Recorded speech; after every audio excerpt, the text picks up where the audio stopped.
Hello and welcome to Real Watchers Movie Club. My name is Garrett. And I'm Kevin.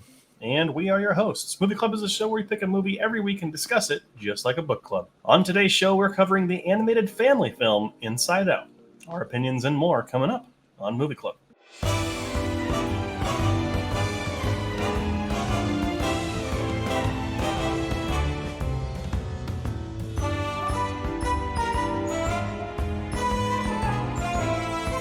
Released in 2015, Inside Out was directed by Pete Docter and stars Amy Poehler, Phyllis Smith, and Bill Hader. After young Riley is uprooted from her Midwest life and moved to San Francisco, her emotions, joy, fear, anger, disgust, and sadness conflict on how to best navigate a new city, house, and school. It is currently ranked 167 on IMDb's Top 250, and it currently has a 3.8 out of 5 on Letterboxd. It was nominated for 1 Oscar for Best Original Screenplay and won the Oscar for Best Animated Feature. Before we dive into our thoughts, though, we do want to issue a spoiler warning for the film, so we're going to be going over everything that happens in this movie. And if you don't want to know what happens, or if you haven't seen the film yet, it's okay. You're not going to offend us. Go out and watch it, pause the video, then come back. We don't want to ruin the movie for you. That would really weigh heavy on our hearts and play with our emotions. But stay tuned to the end of the show to find out what movie we're doing next week, because it should prove to be an interesting one. Alrighty, Kevin. So Inside Out was your pick. Yep. Why did you pick it? Why did you pick it? What's the story behind it? What's going on? I picked it because I feel like it is one of, if not the best Pixar movie that has come out in the past 10 years. All full time, 10 years. And they've had some bangers out there. They have Up and this one and a couple more that I don't know off the top of my head. But this one is the best because you can get different emotions every time you watch it, and different ages can get different, find it funny or sad, but then when you grow up and you want to tell your kids to watch it or something, or you play it for kids in a school, they'll get something else out of it, but you're watching it getting something else out of it because you're an adult this time.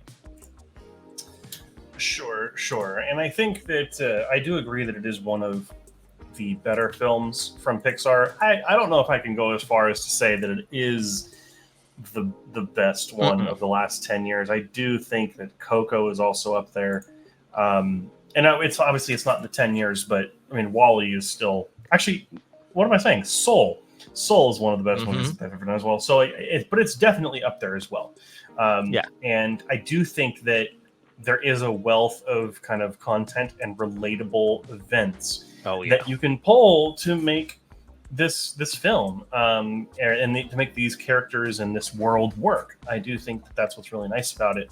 And the big thing that this movie has going for it is just how smart it is with how it uses these characters, these emotions, pairing up two emotions that don't really feel like they should go together, and having them work together through the entire movie and learn what it means to have to work together. Like, it's okay to be happy sometimes. It's okay to be sad sometimes. It really, it is so smart. It is so smart for what is ultimately a family film. I don't want to say it's a kid's film because it's not. I mean, there's no such thing as a kids only film. And if there is, they're usually bad. This movie is something that anyone can get anything out of. Yeah.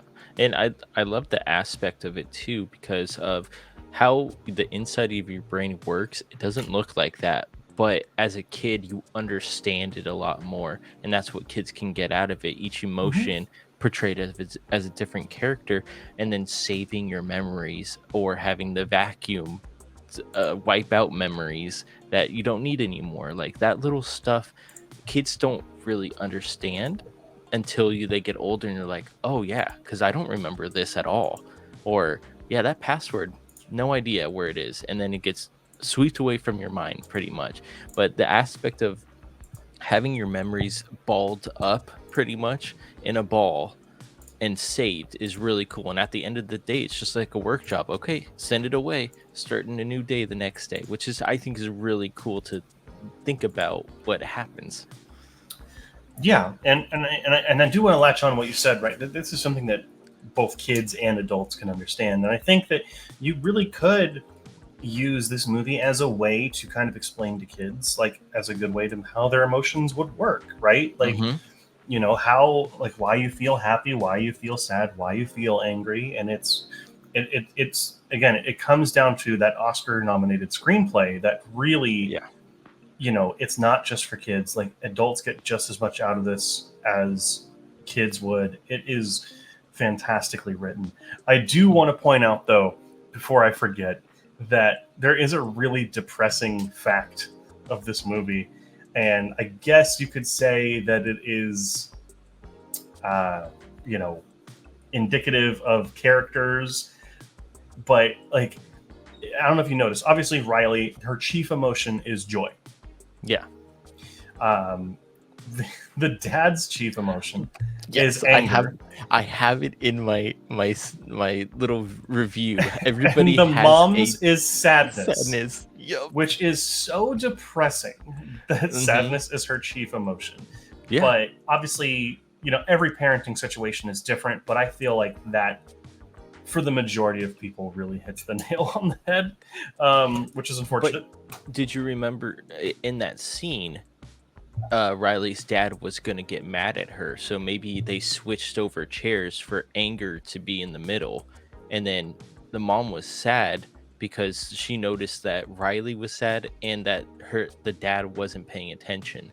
So that's what I thought of is, okay, someone takes over as the main head, but someone else, say like when they're playing hockey, Joy takes over for both of them in the main seat. So that's how I took it, as they switch Sure. off. I feel like we get other sequences, though, beyond like the dinner table part, Mm-hmm. where you see those, like, still sadness at the reins for the mom and anger at the reins for dad. Mm-hmm. So I do think that, like, that is a valuable opinion. I think that it could be true, Yeah. but I do think that also, I believe there are other sequences that show that it may not be the case, but I can't remember quite for certain. But it is cool to see that some people just don't put joy first. They put other emotions first. So it's really interesting how they did that. And a lot of kids aren't going to pick up on that until they get older. And then they Is notice. why it's just as good for adults as it is for kids. Mhm. And it's fantastic. And also, like, not to use the word too much here, but, like, this movie is emotional as well. Mm-hmm. Like, It is. You get to see representations of things that we went through as kids. Mm-hmm. Losing your imaginary friend because you grew up. Which is obviously, like, the movie If, right, plays on a similar idea to that. But like that sequence is heart-wrenching, by the way. It is. It is. I don't want to say it's hard to watch, but it's the closest thing you get to a hard-to-watch Pixar moment. Up there with, like, the entire opening sequence for Up. Yep. And some of like Soul as well. But it like, it's just so relatable. And I think that that's one of the biggest strengths. It has always been the strength about Pixar movies in general. All their characters are relatable, whether it's Finding Nemo, whether it's WALL-E, whether it's Soul. There is something that anyone can find relation to in any of their movies, except I think this one is probably the most, just because we all, except for the sociopaths out there, we all experience emotion. And it can overtake us sometimes. Oh, yeah. And some of it might be at the head of the chair. When others Granted, the emotions I experience are coming up in the sequel. But, And that's what's great, though, because you can go from Inside Out as they're like 9, and then show them Inside Out 2, because they'll be old enough to be like, hey, this is what's going on. And it creates so much more sense, but you don't have to be the parent that's like, okay, so this is what's happening. It's like, okay, they put it into a movie, let's use that, and then if they have any questions, go around that. Yeah, and I think that obviously that is what's important. I think that's what's going to be fun going into the sequels, to see how they continue to do that. But, like, there's also just in great details, like all the different areas, like where all the memories are, has the pattern of a brain. Like it's all so well thought out. The world itself too is vibrant. It is, really, really well thought out. You I know, love the lands that they have too, because it really feels like that. You have sports land or hockey land, as they call it, and then they have family land and stuff. And yeah, it's separating it like that made so much more sense than just having an emotion control one of them or yeah, in certain way, because it does. It's like, okay, it's family time. Family land is looking great, but when stuff happens at the end, it starts to crumble apart, and it makes sense because she feels like she doesn't have her joy or her sadness during it. So, and it makes sense in this movie, and that's why I like it too. Everything has a purpose, and it follows that purpose all the way to the end. yeah. I want to start kind of talking about the emotions specifically, just because I think that the emotions that they've selected to be in this movie for for Riley, is like it's totally perfect. Just the Hmm. five, right? Yep. You got your joy, sadness, fear, disgust, and anger. Those are the five things that I definitely went through as a kid. I didn't Hmm. have anxiety or embarrassment or Nope. ennui, which is what they're calling boredom in the new one. Like, you don't have those as a kid. You just No. kind of feel the extremes of happiness, sadness, anger, disgust, and fear. And I think Hmm. those selections are perfect. Obviously, with the sequel, you're going to get, you know, some more nuanced things because I believe she's supposed to be in high school Yeah. in the second one. Um, there's emotions and things that go on in your brain. I don't know, like like I don't know how far they want to take the Inside Out series, but there are Hmm. things that you feel as an adult or even in high school that I would not want Pixar to show on Yeah. screen. I don't want to have like the horniness emotion kind Yeah, of I come don't. into play, or like if they make a joke about puberty, that's fine. Like, Well, she does have a puberty button. she does. Oh, that's right. Yeah. But Yeah. like just like that is fine. You don't need to go into detail about it or Mm-mm. anything, Mm-mm. you know. Um I mean, or like in an odd way, you could. I think that like a lot of people would really appreciate them kind of Well, I think doing an Pixar honest thing. could. Pixar could. I don't know if Yeah. anybody else could do it, but I think Pixar, if they wanted to do something, I wouldn't say outrageous, but unlike them, I think they Yeah. could do it in a kid manner, if that makes sense. Yeah. Not just a kid manner, but a way that is like understandable. Hmm. Hmm. Like for example, Pixar. Well, not it wasn't Pixar. It was Disney that did Big Hero 6, and Big Hero 6 had a TV show on Disney Plus about Baymax going out and just helping people. Yeah, I watched it. And you watched the whole thing. Yeah. So there's the one with the girl who had her first period, Yeah. Hmm. like, which kudos to them for making that into an episode. I definitely had an argument with my parents about it because I was actually watching it with my parents, the show, Mm, and then the episode came up. They said that was not okay to show, and it's like I think that is. it's an emergency people go through. Like he would be there to help. Like it makes total sense, and like Hmm. the decision to do it was celebrated online. Yeah. I mean, I'm sure some people had issues with it, but they're just called morons. But like, like you know, if it was a boy episode and was wondering like, I mean, obviously they wouldn't go as far as like, you know, Yeah. but like, if it was an episode about a boy doing something similar, I don't think it would have had people be upset about it. I think No. it's just because it's a girl, and of course, Hmm. that's all woke bullshit. But No, it's a real I thing. not saying that.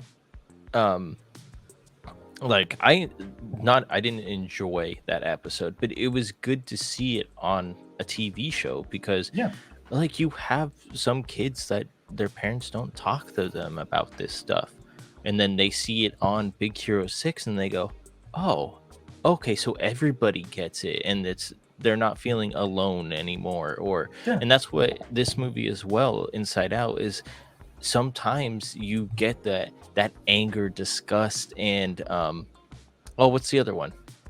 Fear. Purple. Yeah, purple. Sometimes you just have those, and Yeah, joy and sadness aren't there to help, and that's what makes it really cool to see that sometimes it might fall apart, but as soon as you get everybody back together, it can all just be perfect harmony I, as much I as it can.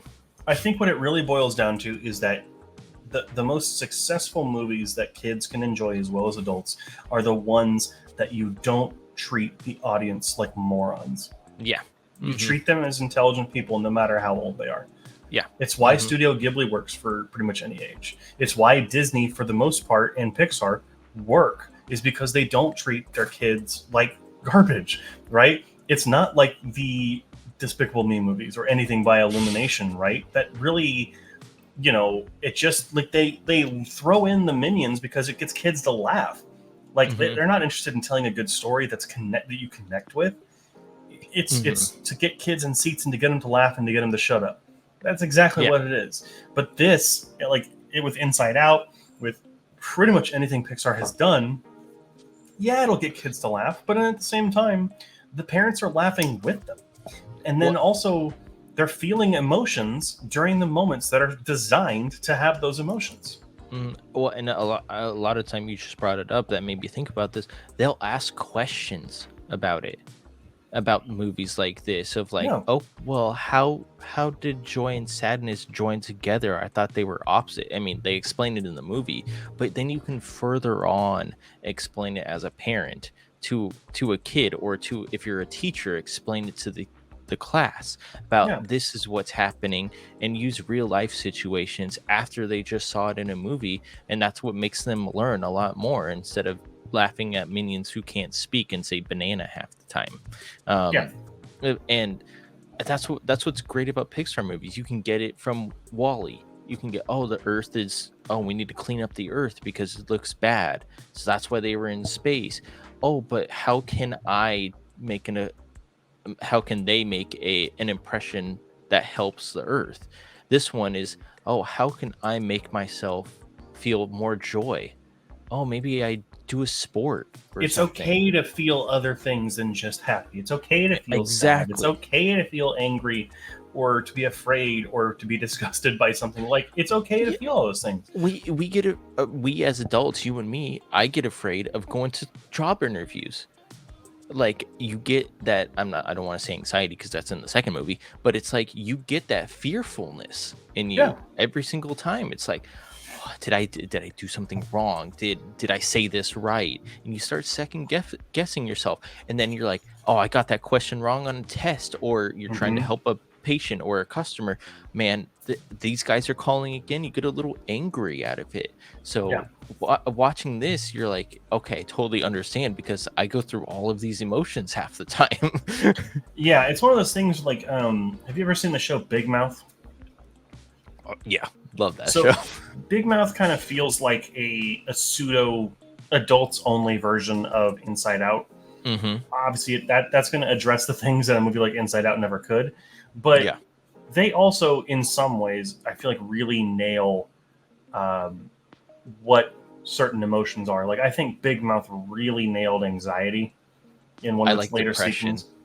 Depression, the cat. Yeah, she's great. I mean, obviously they nail horny and all that, but like, that just makes me excited for what Inside Out 2 could possibly do, but also just reinforces how well that Inside Out 1 did it with base human emotions. Yeah. And then they're going to take on these new emotions, and how are they going to use it to make a storyline that maybe I want it to be better than number 1, because always 1 and 2 are always, the second one's always the worst one.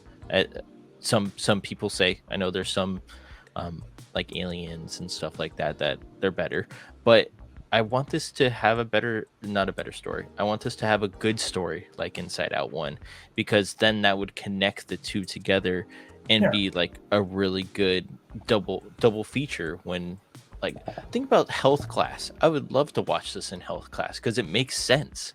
But no, they're doing like the emotion states and stuff like that. I would have it, but I would enjoy it better than textbook. Yeah, sure. It makes sense. So, yeah, I think that the movie does it really well. I do want to transition to performances, though, because I think performances across the board are really good, and I think the voice actors really embody their emotions perfectly. Whoever had the idea of casting Lewis Black, who plays like his whole shtick as a comedian is being angry at Sid, like is perfect for anger. Yep. Amy Poehler from Parks and Recreation. I might not be a fan of her all the time, but she's hysterical as Joy, Yep. and she embodies that character. Mm-hmm. The Phyllis who plays Sadness, she's from The Office, I believe. Yeah. Really has the So vocal tones of Sadness. For what's her name?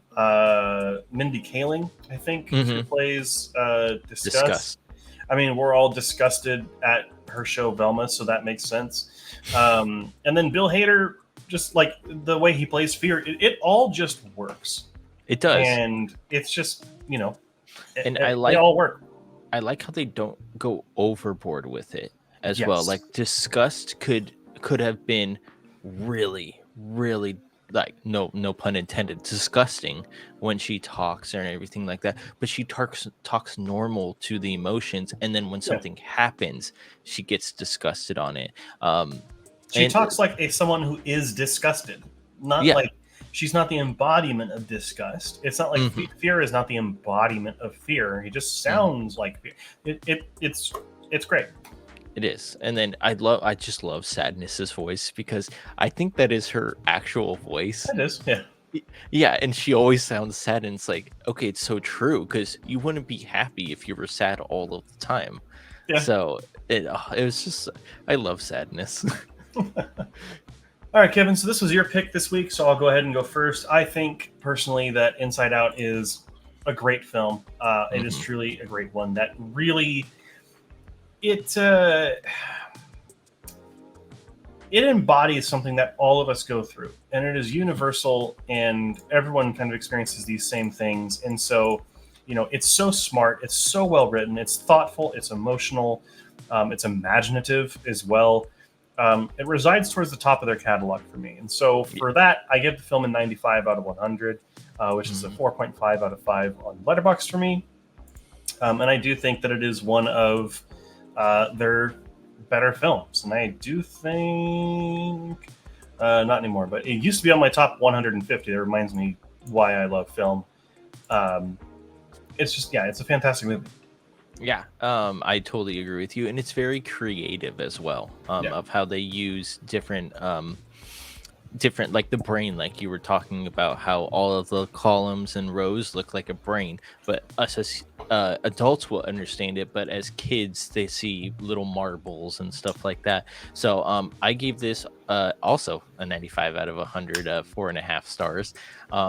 It's just a really good Pixar movie that anybody can enjoy, and everybody can get something out of it at the end of the movie. And that's what I love about Pixar movies. No matter how old you are, how young you are, you can always watch this at certain times in your life and get something else out of it. The emotions are fantastic. Everybody, again, has their own voice. You understand them clearly, and it's just, and when everything is a wreck, sometimes sadness comes through and picks you up.